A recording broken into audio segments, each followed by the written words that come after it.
He wants to jump 1,000 cars. Sir, you have 1,000 cars. I don't think I'd attempt to try this stunt. Or we owe this horsepower to Uncle Sam. Too many cars. car. Roses would be... Like I put my beer belly on it. You can't immediately tell somebody how many cars you have. You'll really give those uppity yuppies something to think about. Stay on the bar. Don't go off the bar with your Bronco. 1980 Volvo horns. What's right? Yeah. I want to have a man's coolant.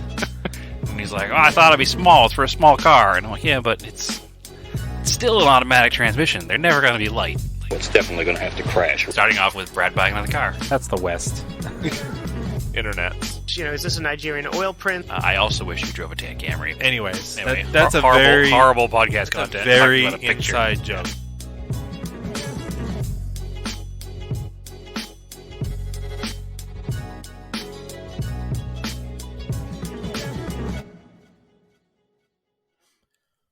Welcome to Auto Off Topic.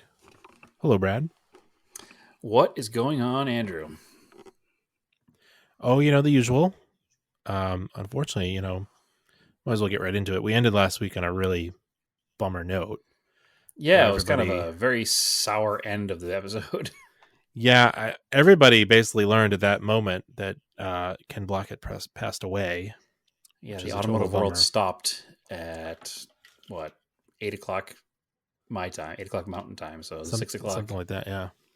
Yeah, no, wait, other way around, 10 o'clock. Yeah. Eastern Time. Yeah, it was definitely quite a quick shock we all got there. So I had a whole week of reflecting on Ken Block. I'm not like broken up about it because it's not my family, which I feel bad for their family, but For sure. It's an interesting spot to be in because, it's not like a normal celebrity death, quote unquote, because this person was in our circle. We don't know the man personally. We've both, I think, seen or met him. And a couple times, and he competes in the same events that people who are, I would consider friends and family, compete in.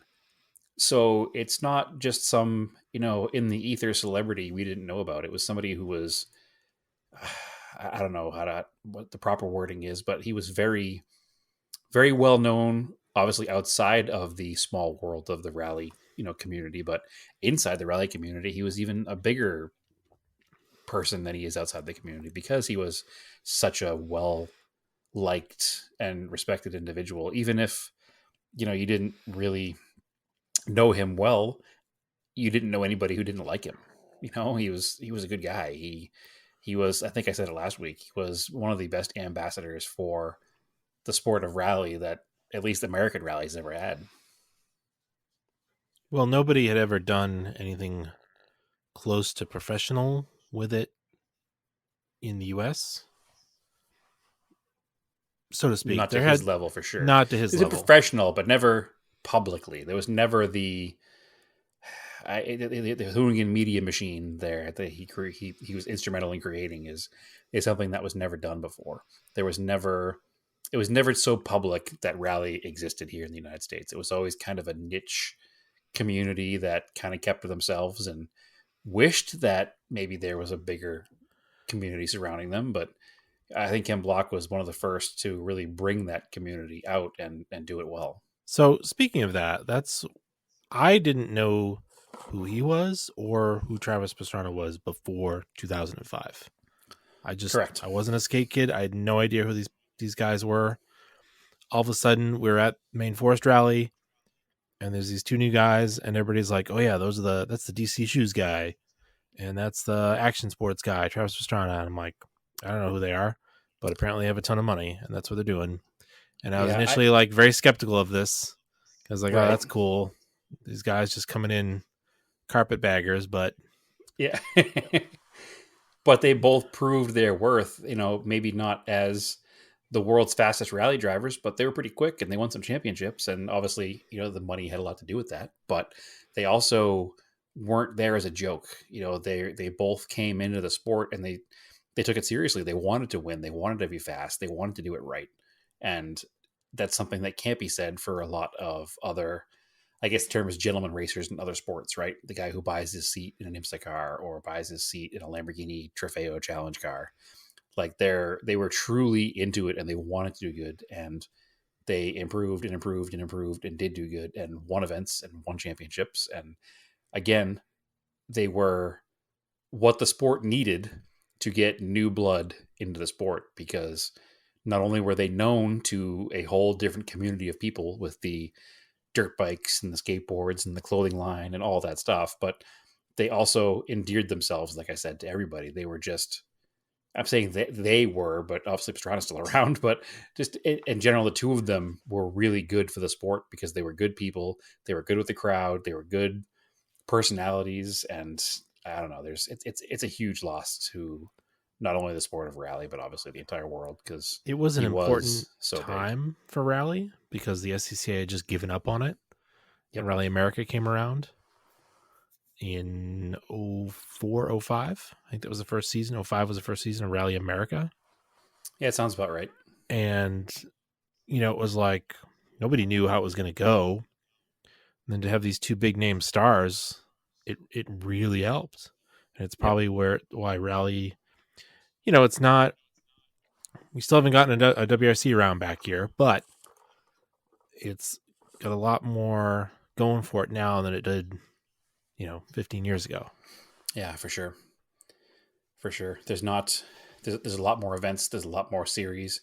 There's a lot more smaller events now too, because of all this. And, I think a lot of it can be directly linked back to Pastrana and Block entering the sport.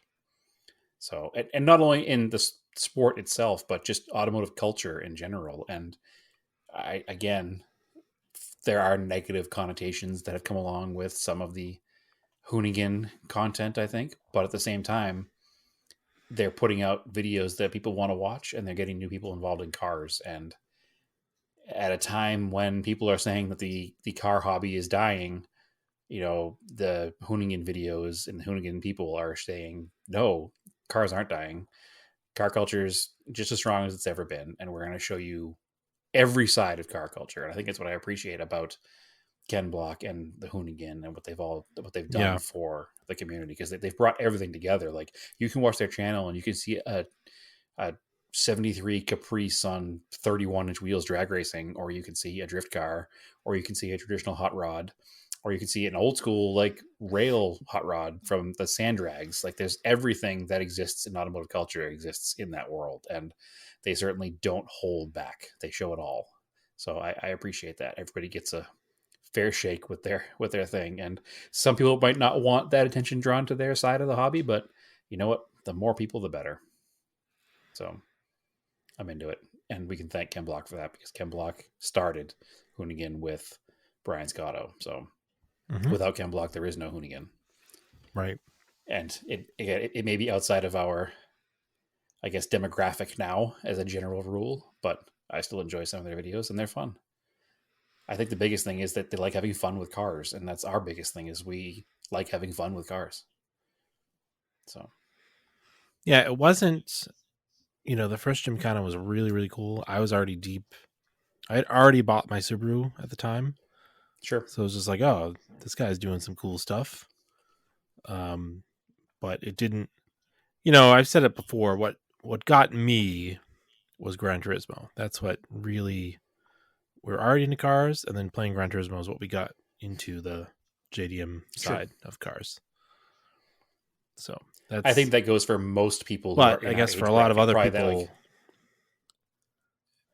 I'd say like the 35 to 45 age bracket, that's what got them into the cars they're into. But people younger than us, people who are, 20 to, or let's even go back to 16, like licensure age. So people who are 16 to 30, 35 years old, they got into cars because of YouTube videos. If they didn't get into it because of family members and friends, they got into it because of watching YouTube videos. And that's why the surge in popularity in drifting happened, because drifting came to the United States as YouTube was building, and it just naturally fit, because what looks cooler than cars sliding around a racetrack? Not much. Well, and then also drifting fits into skate culture. So it's very similar, very, very similar. I don't know if you've been to a drifting event yet, other than the one that was at Atlanta. We went to Grid Life. Yeah, I saw the Grid Life drifting event. I haven't been to like a small, Yeah, a grassroots event one yet. is more like watching kids at a skate park, Sure, where everybody's just kind of going out, doing their tricks, having a good time. having a Somebody's good videoing time. it, Exactly. selling it on DVD later. So if you were a skate kid, it's a pretty easy progression to get into drifting. Right. Which I still want to try some drifting. It's pretty cool. Yeah, I really would like to, but I never have a car I'm willing to go drifting with. So, Well, if you find yourself up here in the warmer weather, we do know enough people that do it. And if you're here during an we event, could definitely get ride-alongs. We should go get a for ride sure. along. Yeah, for sure. That's in my list of things to do is get a ride along. Hopefully in the next couple of year or so, I guess I'd say. Which again kind of comes down to like this is why we liked. Well, I shouldn't say past tense. Why we like Hoonigan, because we are in the same. We have the same idea that we like all car culture. Yep. Yeah, we're brand agnostic and car we do event like Mitsubishi, agnostic. but well, listen, we can have a preference, and I said that all the time. We always say that we're Mitsubishi apologists. We love our Mitsubishis, but at the same time, go in my collection of garbage in the backyard, and there's 4 Toyotas and a Porsche and a Ford or a Mercor and whatever. But there's other cars that aren't Mitsubishis, and I have a Chevrolet, and I don't know what else do I have, Andrew. I can't even think anymore. Too many cars. I don't know. Mazda. So there's certainly, while we do have that full on, yeah, we love our Mitsubishis, but we definitely have other things. You're also an Infinity guy now, remember? You have all the Infinities. It's true. I do. I love those Nissans. Right. So we're all in the same boat. We all have stuff we like, and sure, we have a preference, and what you know, right? Like, I'm super comfortable driving a Starion because I've owned 5 or 6 of them. Mm-hmm. But at the same time, I wanted to try out that 944 because it's like a German version of the same kind of car. And I wanted to try out an RX-7, and I wanted to try out these Toyotas, and I fell in love with my dumb Cressidas, and now I have a Corolla. Where'd all this come from? Who knows? It just, one day I woke up and I was a hoarder. It always goes back to me being a hoarder, Andrew. Let's go back to remembering Ken Block. Yeah, I got to go back and start watching some of the Gymkhana videos again. I've only because my son got into them. Like, so we were watching. He really liked the Electricana one, and he likes the new one. And I showed him. Yeah, he likes the one with the Mustang. I don't know if he really liked the truck one. I bet he will. I'll show it to him again. Do you know why he will? Because it's cars sliding around doing stunts. That's all it is. It's universally awesome. Yeah, and I tried to show him the one, my favorite one, which was the third one in France at that like old racetrack with the velodrome. Yeah, with like the ridiculous banking. That's one of my favorite ones. Okay, that's a good one too. And then I think I tried to rewatch the San Francisco one with him. He wasn't quite into it. We'll try it again because that's a cool one too. That's the one with the big, huge jump in the Fiesta, right? Yep, and the sideways jump drift. Yep, yeah, that's a good one. Mm-hmm. Yeah, it's very. Yeah, I bet he'll appreciate all that eventually. And it was totally like coincidental that we had a few episodes ago talked about, well, because we were talking about the new Gymkhana that dropped with Travis Pastrana, we were talking about how good the old ones were. And I was saying it really, a lot of what is in there is some of the greatest car stuff that's been filmed, like action sequences with cars. No, I agree. Better than a lot of movies. Oh, absolutely. Doesn't fit into the plot of a movie. It's just out having a good time with a car. Yeah. And I fully enjoy all of it. So, it's a super bummer to lose him. I hope that I'm assuming that they'll keep making them because I bet the guy would want that. Well, Pastrana does them as well. Yep. So, and Ken's daughter is a up and coming rally driver. Yeah, we'll see. So my assumption is that we're going to see some with Ken's daughter and Pastrana together. And then probably some other rally drivers as well. I mean, there's plenty of drivers in American Rally and plenty of drifters that can do a lot of the same stuff in the car that they can do. And, I don't want to be callous about it here, but at the end of the day, money is money and they want to make money. So those videos make money or they wouldn't keep making them, right?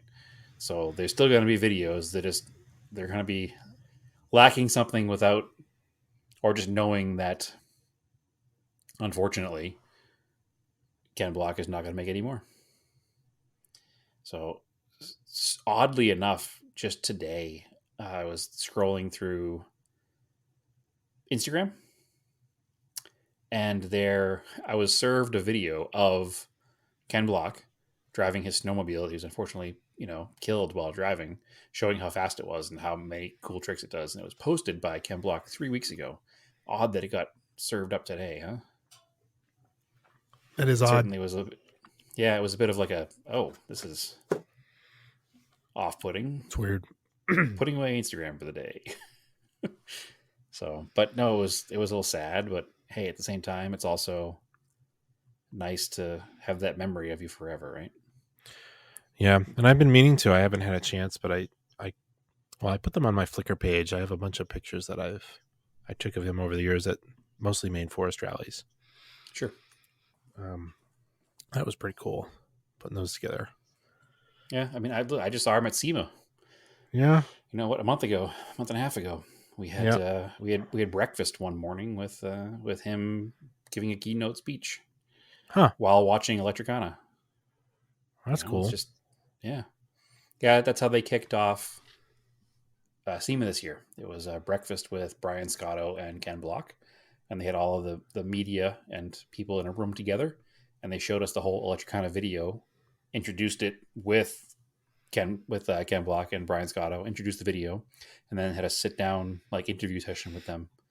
So that was just a month and a half ago. Yeah, I never liked to fawn over celebrities, so I never really, I'd see him at a rally, and it's just like, yeah, it's just a normal dude, just here to run his race, and kind of left him alone. I never wanted to bother him because but that's the thing. He was always open to fans, and he was always signing autographs. That was really cool to see. And same thing goes. Pastrana does the same. He's very open to fans. Like, he's always making time to sign stuff for kids when you see him, and it's like that's nice to see. Yeah, 100%. Like I said, never a bad thing is said about either of them. So. No. There's a lot of egos in racing, and there's been a lot of egotistical drivers over the years, but these guys were not. Nope. I think a lot of it has to do with they know where they came from. They know that they're self-made kind of guys. They kind of did it all themselves. So anyway, sad days. Yeah. So on that note, what do you got going on? Oh, where do you want to start? You want to start talking about project car stuff? Yeah, go for it. All right. So project car positives or negatives first? What do you want to go with? Give me the bad news. All right. Bad news is the Mercor is down. So I walked out of my house probably about a week ago, and I smelled gas. And I said, that smells like gas. Was it bad gas? Didn't think, yeah, bad gas. Always bad gas around here. Didn't think much of it, and got in the Eclipse and drove away. Came home and said, that smells like gas. Sometimes stronger, sometimes not as strong. Didn't have a chance to look at it. Pulled the cover off of the Mercor, and the gas smell was super strong. I was like, oh, that's definitely not good. Opened the door to the Mercor and got in the Mercor, and the fuel smell knocked me off my feet almost inside the car. Super bad. I was like, oh no, what's happening right now? Went to turn the car on, the battery was dead. All right.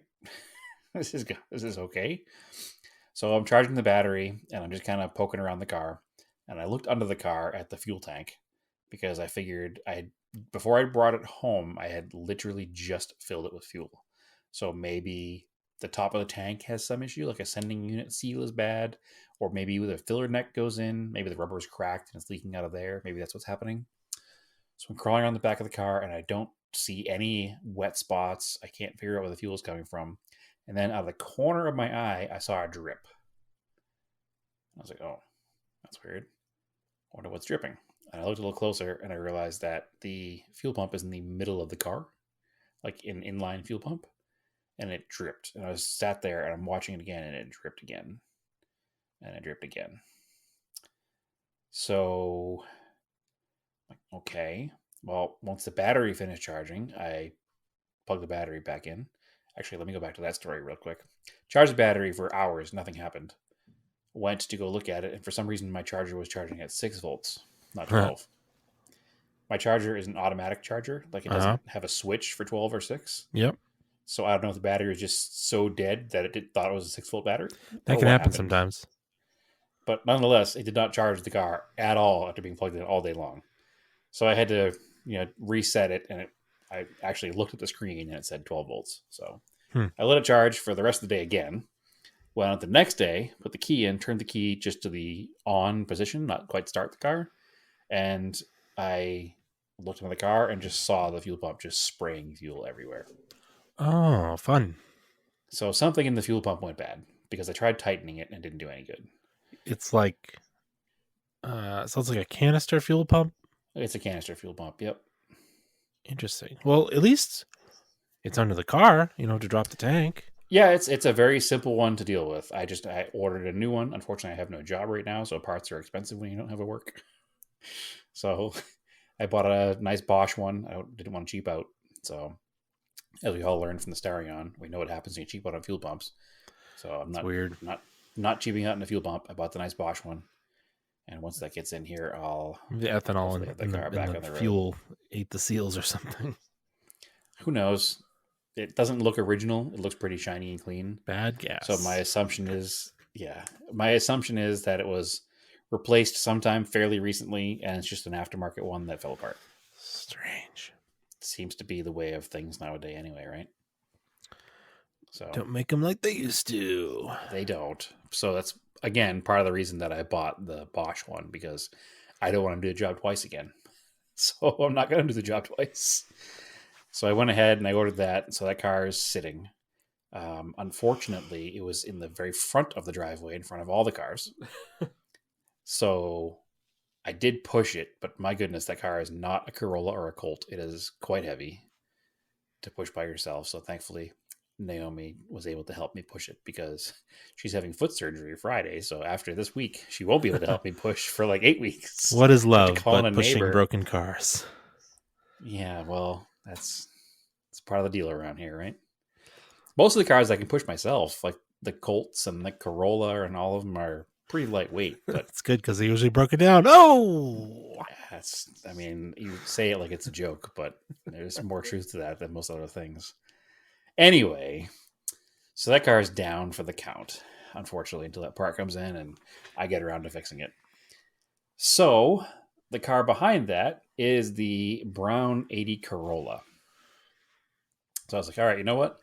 I will push the car to the end of the driveway so that I can get the Corolla out of the backyard, and I'll use the Corolla. Or it was first Saturday, so I'll use the 944, which is the next car back, to go to Porsche's at 4 till 4. So I went to get in the Corolla, and the Corolla's dead. Super annoying. Now I'm just like, all right. The world obviously doesn't want me driving old cars today. So the Mercor has a draw. I know it has a draw. It's always had a draw. Maybe it's the fuel pump.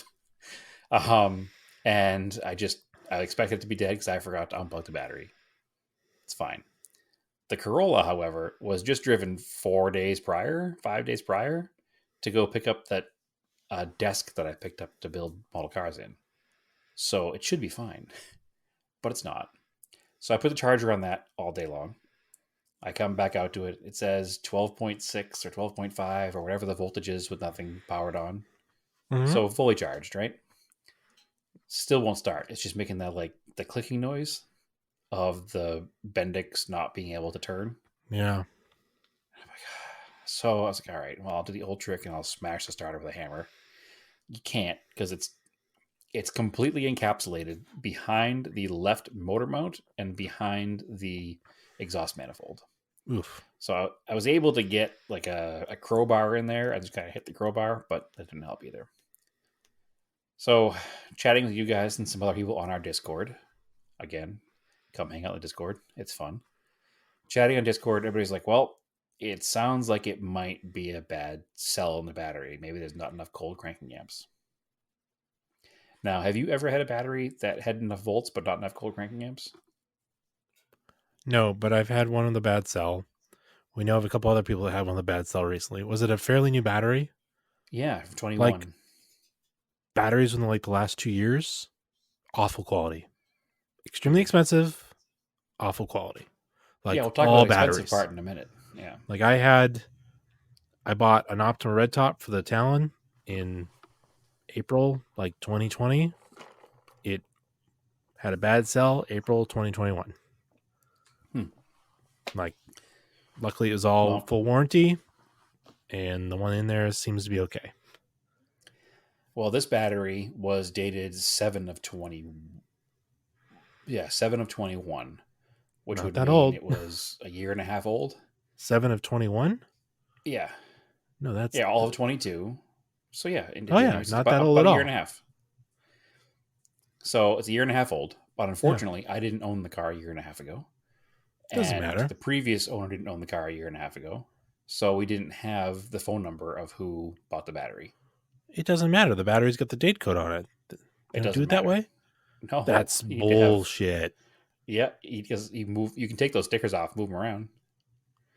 You I don't need give to a shit. have the phone number of who bought the battery. So I don't know who bought the battery. It's the car.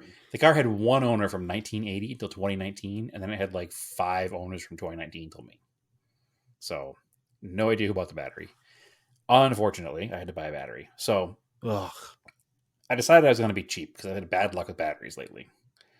And all the batteries are like $179.99. So expensive. It's So super much annoying. money. This is why I invest. I was like, you know what? I'm just going to I'm going to spend the 30, 40 bucks on battery tenders because it's too expensive to buy Yes. batteries.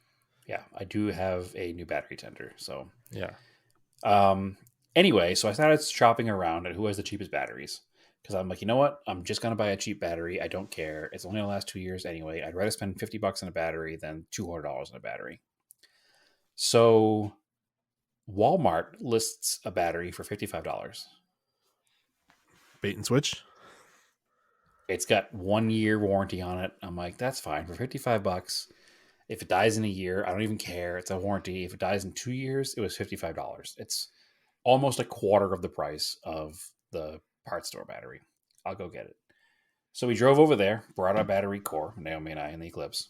We get there, and they have the $55 battery, but the posts are backwards. They don't have a battery in stock that's anywhere near the same size with the posts in the right direction. So Any of the many Walmarts around you? I'm not driving around all night looking for a Walmart. I'm already annoyed. So I just was like, all right, well, what battery do you have that fits?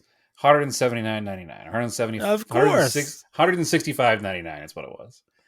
It's like, plus the core. I'm like, well, I have the core here. He's like, all right, cool. So no core. You guys don't have a But- BJ's or Costco membership, do you? We have a Costco membership, but the battery's also $175. Oh, It's the same money. So I bought the Walmart battery for $165 because I was there and I was annoyed. And it is what it is at that point. Thankfully, the way Walmart does batteries, which is the way everybody should do batteries, is there's an individualized barcode on the battery that's tied directly to that battery, not to any customer or any car. So their $165 battery has a 3-year replacement warranty. And as long as you leave that sticker on top, which I'm sure the first time it drives in the rain, it comes off. But anyway, the sticker on top is how you get the new battery. So that's good. So I actually put a little piece of clear cellophane tape over it just to make sure it stays in good shape. And I put the battery in the car. And if I have the car for 3 years and needs a battery, I'm covered. So anyway, get the battery in the car. Car starts right up. I did skip the step where I took the battery out of a different car because I couldn't get the car to start even with a jump from another car. So I took the battery out of another car and kind of put it in there enough to make it fit real quick, and the car did start. So I knew it was the battery. It wasn't a weird issue with the starter. So I get the new battery in the car fired right up. Everything's good. I then went to fix, because the car still has those dumb fender mirrors on it, because I haven't got new fenders yet. So the fender mirror on the passenger side was super loose, and they're pretty useless anyway, but I thought I was going to lose the whole mirror on the road. So I went to tighten that back up and realized that one of the bolts had come completely out of it, or one of the nuts, I should say, came completely out of it. I was like, all right, that's interesting. Well, I need to, I have a whole set of metric hardware. I'll just throw a new nut on there with a lock washer and call it a day. Turns out somebody hacked these mirrors together. I don't know where they got them from, but somebody took them apart and put standard hardware in them. And the reason it loosened up, right, so now I got to go to the parts store and buy a nut. And the reason it loosened up is because when they put it together, they broke out the factory studs and put just bolts in there. And there's nothing inside the mirror to capture the head of the bolt. So you can't really tighten it up beyond whatever it wants to tighten. I just did a auditory forehead palm. Ugh. Yeah. So I don't know why somebody did that. That's why it loosened up. So I bought a stand, went to Home Depot and bought a little baggie of the correct size nuts and lock washers. I put it on, and when I put it on, I held the bottom of the through bolt with a pair of vice grips and used the ratcheting wrench to tighten it the best I could. So hopefully it doesn't loosen up again, which is certainly a Mickey Mouse way to do things, but somebody screwed it up before I screwed it up, and they hacked the crap out of them. So there's no way to fix them without buying new ones. And I'm not buying new ones because the plan is to not run them when I get new fenders. So the mirror is tightened up. The car did start. I drove the car to the Pavilion's car show Saturday night. No problem at all. So everything's good now. But all I wanted to do was get the 944 out. And everything in its way was dead, and everything became a project. And it cost you like $200. And it cost me it cost $300 almost, because between the $200 battery, the few dollars worth of nuts and hardware, and $100 fuel pump for the Mercure, it cost $300 to pull the 944 out. And I never even pulled the 944 out. Yeah, that's pretty much what I did. That was all, I think, Thursday night, maybe, or Friday night. And I was like, forget it, I'm done. Because I was planning on going, like I said, to the 4 till 4 Porsche morning, and the car hadn't even been pulled out. I did start it just to make sure its battery wasn't dead. It did start, but I didn't take it out. I left it back there, and I took the Eclipse out Saturday morning and just parked it around the corner in a normal parking lot and walked over to the event. So it was frustrating. It was $300 like that gone, but I guess it's part of having a fleet of cars, right? I guess I signed up for this. Yeah, I don't know. Divide it amongst your 15 cars. I guess it's not that much money. Well, it is when you're unemployed. That's the worst part of the whole thing. I don't have a job to make this money back up. So, nonetheless, it's all back together. Everything's good now, except for the Mercure, but at least it will be good. But the Corolla was good. I've been driving it. Been happy. Everything's wonderful. I need to actually get those fenders and move along with that project, but nonetheless, it is what it is. So that's the bad and new and good all wrapped into one.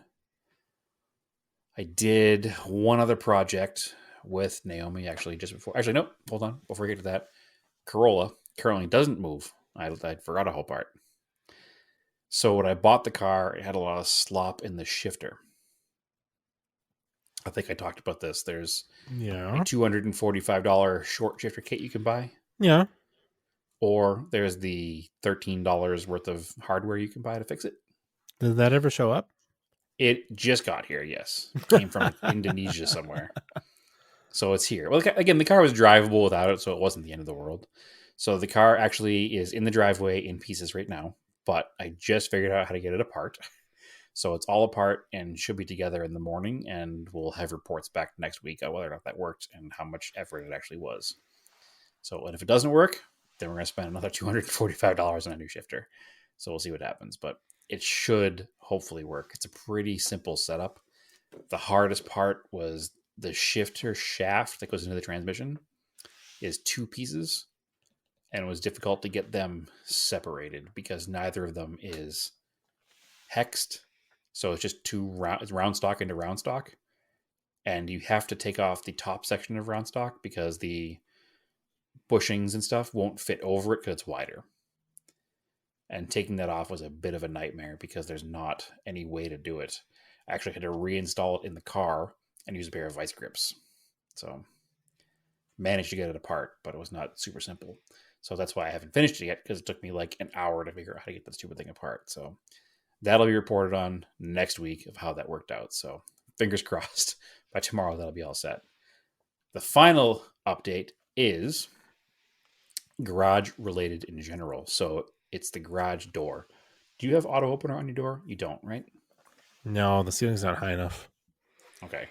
So we have, I think it's Garage Genie is the name, or Door Genie, or Genie Doors, or Isn't that like just like a Garage Genie is the name of Craftsman it. brand or something?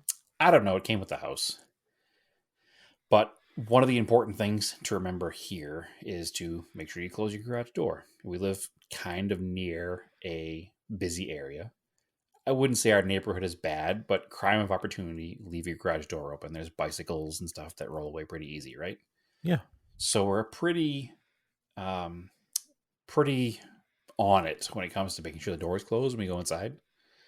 But twice in the past week, each of us forgot one time to close the door. Because the numerical pad next to the garage door has a 9-volt battery that died. Yeah, they And wear out. Yeah, we just hadn't changed it yet. And so you have to go in the house to close the garage door or walk through the kitchen and use the hardwired ones on the wall on the back. But when you're working out front, you just walk inside and I have the, wireless remote in the living room. So I forgot it one night and she forgot it one night. And the night that I forgot it, it was literally open from, I don't know, 5 o'clock in the evening till like midnight. Mm-hmm. Thankfully, nobody did go by and take anything out because, again, it is a pretty good neighborhood. But again, you never know, right? So we were both trying to figure out a way to make sure we don't do that again. Okay. It turns out that the security camera system that we use, kind of like the Ring doorbell system, we use one from a company called Wise. Yeah. They have a garage door opener set that has a camera in the garage, and you wire it into your garage door opener, and you can open and close your garage door from your cell phone. Oh.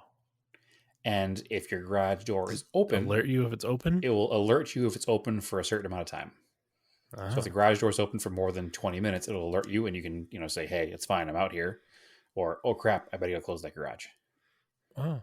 So actually, right before podcast tonight, we just finished installing that. So that was actually super simple to install. Thankfully, we have power on the ceiling right next to the garage door motor because whoever installed it put a 4-bank of outlets in the ceiling. So it was very simple. You just plug it into the same wires that the garage door opener is already plugged into.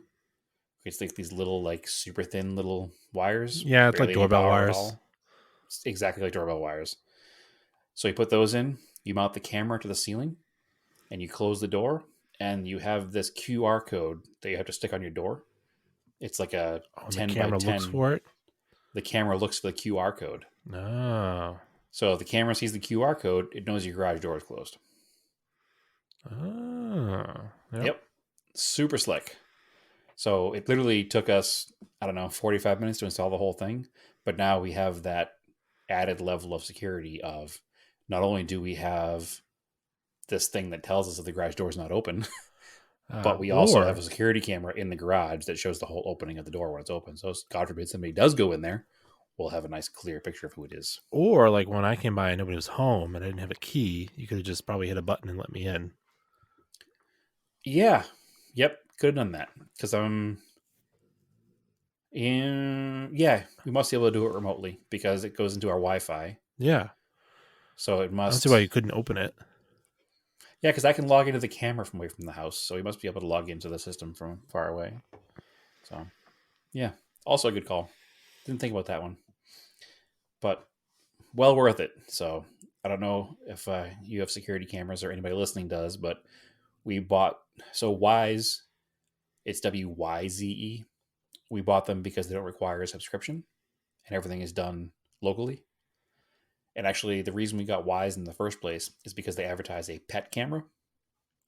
So when we first got the puppy Cirrus in November of 21, and we were going to Massachusetts in December, January, we're going to be gone for like a week. And we had our neighbor watching the dog, but we wanted to have a camera that we could see the dog with and make sure she wasn't getting into trouble. And the Wise Pet Cam, actually, you can control it from your phone. It pivots, goes up and down, and you can talk through it. So you can like comfort your pets from 3,000 miles away. So we bought their pet cam and then looked into all their other stuff, and they have really neat stuff. So we have their security cameras and now their garage door opening software. So neat little setup. I'm a huge fan, but now I can open and close the garage door without worrying about not having it open or closed. So anyway, that's all my project car and project garage updates. Have you done anything this week, Andrew? Not with cars, no. Okay. Nope. Boats and motorcycles? I mean, what's going on? No, nothing. I mean, it's the middle of winter for me, so I haven't. We were busy over the weekend, and I didn't get to do any car stuff. But we did something else. Okay. New year, new project. Yep. Not a car. Nope, not a car. We've partnered with Bradley Brownell and Rick Deacon. Yes. And a few other people. And we've started a website called Parked on the Block. So, do you remember the way Bring a Trailer was originally before it was an auction site? That's the same energy we're trying to go for here. Exactly. We felt that it was missing, especially with the volatileness of social media services like Facebook or Twitter or whatever. Because a lot of people were like reposting cars they found for sale. Sure. We've even talked about cars, cool cars for sale on here. We thought the world needed a website for it with like actual enthusiasts writing the things. Yeah, we're not selling you any cars. We're just showing you cars that are for sale. And the website's free. It's free to look at. That's the big difference. We are scouring the web for interesting vehicles for sale and just presenting them to you. And readers are sending us stuff. Yeah, if you log onto the website, you can actually send us cars that you think should be featured and the world should see as well. So we can also do that. And we're not charging anyone for links. Nope, not yet anyway. Never. Never. So the whole premise is just to get enthusiast cars that might go underappreciated or underwhelmed, or just give you something to read when you're working, quote unquote, and looking for something to distract you for a few minutes. Just quick little hitters, nothing super deep and super technical, just stuff we find interesting, little facts about the things we find interesting. I know today I posted up an ad for a Datsun 521 pickup, and there was an ad for a Matra Murano. I don't know how to pronounce that one. So, with everything. It is a reflection of all the writers' tastes in whatever they post. We told anybody that is writing with us to just post what you like, just be passionate about it, write the way you want to write about it. We're not just doing these like recycled posts you'll sometimes see on other sites where they basically like almost copy what the text is from like the auction ad. Yeah, and, like, repost it. There's no copy paste. It's our true opinions, our true thoughts about these vehicles. And if you don't get enough of our opinions and thoughts once a week for an hour, then you can read about them every day. And it's not just us, like I said. It's also our friends Bradley, who's been in the podcast a few times, and Rick, who helped start Radwood, and a couple other friends have joined along and done some writing. So everybody's on there, and we're having fun with it, and we hope to continue to have fun with it, and we hope to present some cars out there. And who knows, maybe you'll find a deal that you never would have found without looking there. Like I said, that Datsun 521 I posted today is actually off my local Craigslist. So if you live in Iowa and are looking for a Datsun 521 or just anything, you would never have come across this truck. And here it is, for sale, ready to go. And there'll be project cars and sports cars and utility vehicles. And there's what was the Outback slogan? No rules, just right. Yeah. So we're running on the Outback slogan. No rules, just right. If we like it, we're posting it. And if you don't like it, move on to the next story. I just posted, because we talked real quick about Dakar. But Dakar is happening, and there is a obscure Italian website, cars for sale website, with like 2-sentence description about Andrew Cowan's 1984 third place Paris Dakar Piero. Yeah, I love how there's 2 sentences, and it's like one of the most significant Mitsubishis for sale ever. For equivalent of 80,000 American. Yep. That's the deal. Yeah. If it's fully restored. If I had the money, that would be in my collection immediately. And So if cool. I had the money to buy that, I'd probably have the money to do the Dakar Classic, which is basically a TSD. Yep. In the desert. In that. Yeah, exactly. Yeah, it's very cool. Obviously, Andrew and mine's posts are going to be Mitsubishi heavy because that's who we are, but we're also trying to not. I got some Infinities teed up. Yes, of course. Of course. I got some Volvos. I don't. I have a Mitsubishi teed up right now, so that'll be going live tomorrow. So, but going back and talking about cars for sale, we usually do our Starion Conquest Market Watch. Have you seen the latest one, Andrew? I did. Actually, I saw it because it was shared in our Discord by StarQuest Pilot. Yep. So, again, come join the Discord. Meekum, Kissimmee, Florida. Meekum. Yeah. Kissimmee? Yeah. Kissimmee. Kissimmee, man. Kissimmee. Nope.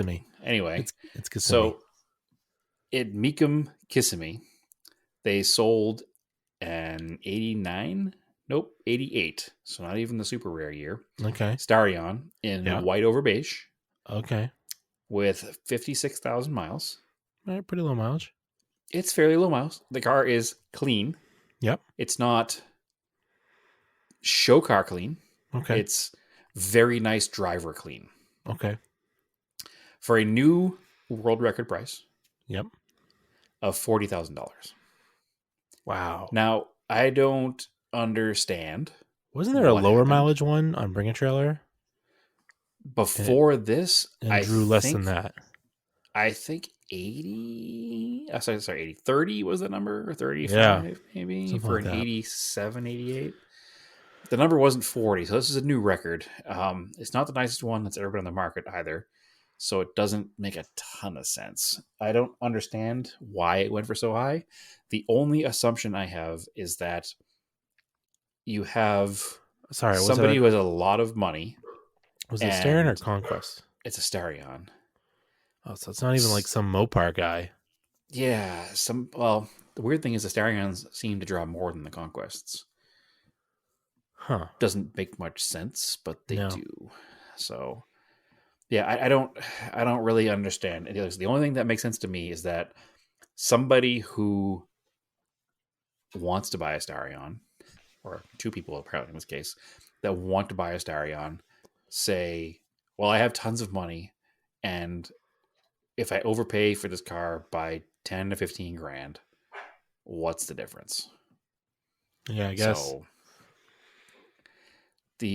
according to Classic, the most recent Starion sale, the highest Starion sale prior is 20, which seems wrong because that doesn't seem. Was it on a Conquest? No, it could be made wrong. Who knows? Yeah. The $31,000 car was a Conquest. So I don't know. I don't understand. I'm not going to. I don't even remember where it was, but our friend Alex Gerbau sent me a link to one somewhere for sale. It was a red one. That wasn't an auction site, but the asking price was $30K. Okay. And I was like, I had mentioned it back in the message. I was like, yeah, 15 years ago, that was a $5,000 car. 15 years ago, it was It a was like an $3,000 car. It was like an 80,000 mile red Conquest. Do you remember my first red Conquest? It was like $3,000, The- right? The really super clean one? Yeah, Do you know how many miles were on that car? it was like 60 or 80, wasn't it?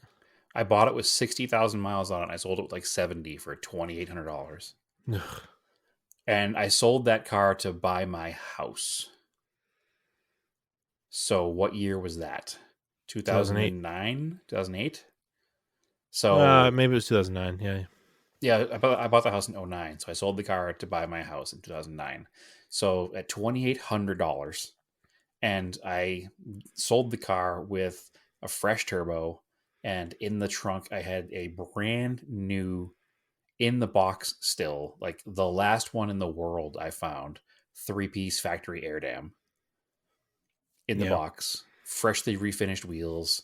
Like the car was zero rust car. It was a really, really nice car. Had I known back then that selling it for $2,800 to help get my, down payment money for my house, I probably should have just kept it and held on to it, because not that I'd even be selling it now, but I can't replace that car now. That car was very nice, and it's crazy to me that I sold it for less than $3,000 because I think it had 70K on it. So it is what it is, right? Yep, it sure is. is. You never know until later. And I always say that I buy the wrong cars, but sometimes I sell the wrong cars too. So life goes on. Yeah, a very similar white Conquest sold on Bring a Trailer was 70 something thousand miles for 22 grand not that long ago. So this $40,000 car just doesn't make any sense. But even 20 grand seems like a lot of money for a Starion. So I don't think Now, I ever would paid they more still than list 3,500. the sold price if the sale isn't completed? Now you're bringing up a point here, Andrew. Mm-hmm. Yes. Okay. Some places will, some places won't. Yeah, It so we don't depends know if on this was who's running actually the site. finished. If money I'm was sure it actually was. exchanged. I'm sure it was, because a lot of these live auctions are monies in hand pretty quickly. Okay. So I do know that, like, your Infinity, for instance, was sold on Cars and Bids, and it's still listed there as sold, is it not? Probably. Yeah. So some of the online websites are not exactly forthright with their completed versus fallen apart sales, but I think a lot more of the in-person auctions are a little more forthright with that. So I don't know. It's crazy money. Is it a new precedent or is it a one-time thing? I guess time will tell, right? We're gonna have to wait and see. But it just means it's gonna be that much harder to replace my missing Starry Hands and Conquests, because I do miss driving one. They're one of my all-time favorite cars. So time to start looking, I guess. All right. So to recap, go check out parkedontheblock.com. Yes, please do. Hit us up for an invite to the Discord if you want to come hang out. And you can follow me on Instagram, Race and Anger. I'm on Twitter as Race and Anger. For the podcast, Auto Off Topic Podcast on Instagram. There is a Parked on the Block Instagram. It's not, we don't have any content on there. We're going to add some. Yeah, I'm not sure why There's we're not posting each car on there. We got to figure that out. Okay. We haven't talked about that, but Yeah. Yep. We'll get There's there. a Parked on the Block Twitter. And Brad, where can they find you? They can find me on Instagram at TSISS350, and they can follow us also on Scale Autocast and the Auto Off Topic pages everywhere as well. So all those good places, and they can now find my posts also on Parked on the Block. That's right. I think in even one of my posts, I said you were the auction price expert for Parked on the Block. So, Oh boy, that's a lot to live up to. Oh, I'm still looking for an inexpensive car. If anybody has a $2,000 or less car for sale in either the Phoenix area or the Boston area, I need to pick up a car for my kid. So that's still on the hunt. So just a little self promotion, not promotion, but looking for a cheap car. All right, cool.